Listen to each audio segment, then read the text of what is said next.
Welcome to the Powers of the Mind Hour. I'm Brother Malcolm. Once again, sharing Enlightenism insights with all of those who are seeking a new way to think and live. If you desire to address the pain in your life, personal pain, whatever you're feeling today, Enlightenism is the power to overcome the pain in your life. You do not have to be a victim. You were not born to be a victim. God does not identify with victims because God is the greater power that's in you. Enlightenism is consciousness, the consciousness to overcome what others have taught you about who you are. When you understand this about yourself, then you will understand and know that you are the greater power. And when you think about being the greater power, you have to unlearn all of the other things that have been taught to you by others, so you think that you're not the greater power. You have to go deep within yourself, deep within the mind, work in the mind in solitude. Learn how to connect with the power. Learn how to change how you think and live on your own. Think about this for a moment. What pain are you feeling today? Whatever the pain is, physical or mental. And what is the solution? I am addressing pain of the mind. The pain that comes from living in a society where you believe you have no power. And people have identified you by your race and color. So you believe you're powerless. And the way out of this problem, I should say, when you think this way, is to ask somebody how to get out of it. Ask people to change things in the world for you. You want things to be changed for you. And if you notice, if you read anything about people in the past who have changed how they thought about themselves and live, they went within themselves to do it. And that's what's required of you today. If you desire to be free of pain, create a powerful mind. You create a powerful mind that identifies with power, not victimization and not powerlessness. It is time, in my opinion, for those of us who are sick and tired of being victims or thinking of ourselves as victims and trying to prove to someone else that we're not. The proof is in the mind. When you are no longer identifying with victims' beliefs, then you no longer need to prove anything to you, to yourself, or anyone else. The proof is in you. The solution is in you. The power is in you. You are powerful. You're not a victim. You're not a slave. And you've never been a slave.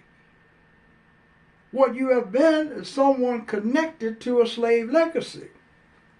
And you believe that you are somehow connected to all of the things in the past. But in the present moment, it's I am. I am aware of being someone. Who are you aware of being? And how did you come to this decision about who you're aware of being? When we change what we think about ourselves, then we change what other people see in ourselves. However you show up in the world and present yourself is the way people see you. If you have a powerful mind, you always have the powerful mind in all experiences. If you have a victim's mindset, you always have it. You always show up in life as a victim. Angry, without any solution, following the mindset that someone has presented to you. Praying, meditating, but unwilling to listen to what you discover when you pray, or to trust that whatever you're praying for, you already have it. And it will be answered and revealed to you if you are willing to make a commitment to change how you think and live, how you respond to change? How do you respond to change? People respond to change the same way as they have been taught by other people. This is the way you respond. So in one moment, you can feel a closeness to the power within you, and then the next moment, you victimize yourself all over again with the beliefs that you think about yourself. So someone could go and pray and think about the power within, and they can think about God, they can become teary-eyed, emotional, and everything that goes on in those ritual settings. But you're still thinking of yourself as a victim. And you want the greater power in you to identify with victims. Those who have victimized themselves by believing in the external God, the one of materialism and status and education. That becomes the God in all of us until we discover another one, another way to think of ourselves in a greater power. Enlightenism is the other way. It's the other freedom. It's the freedom out of pain. So that there is no longer any need to have conversations about how someone is treating you and your history and your legacy, because your history and legacy is in the present moment. It's your personal experience. My experiences do not represent my grandparents' experiences, nor does it represent Malcolm X or Martin Luther King or anyone else. They're mine. I own my own experiences. I own my own pain. And I recognize that my pain is attached to my beliefs, and my beliefs are attached to someone else's teachings about who I am. And that begins with your parents or your guardians, whoever's the first person that's teaching you something. They're sharing information based upon their own awareness of being. If they are aware of being a victim, they're going to share the same information with you. And their hope for change and so forth is going to be in getting into the system, get you an education and get into the system so that you can change things. You can make things better for the rest of us. Can't make anything better for the rest of us until you can make things better for yourself. And you cannot make things better for yourself without a powerful mind and thinking of yourself as a powerful person.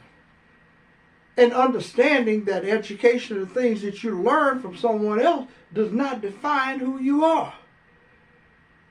See, if we're tied to somebody else's definition about who we are, then that's how we think about ourselves. So then you have to say, why are there ghettos, so-called ghettos, in the American cities? Why is it that housing projects permeate many of the cities? Why is it that there is more people incarcerated in penal type institutions that look like me? Why is it that when people see me without knowing anything about me, see me as a person that's associated with what they believe is a powerless person? You have to get away from them. And then we begin to believe that about ourselves, and then we think that the solutions, that's what I'm talking about now, your own experiences. What is the solution to overcoming the pain in your life? Is it going to be law? Is it theology? Is it entertainment? Is it education?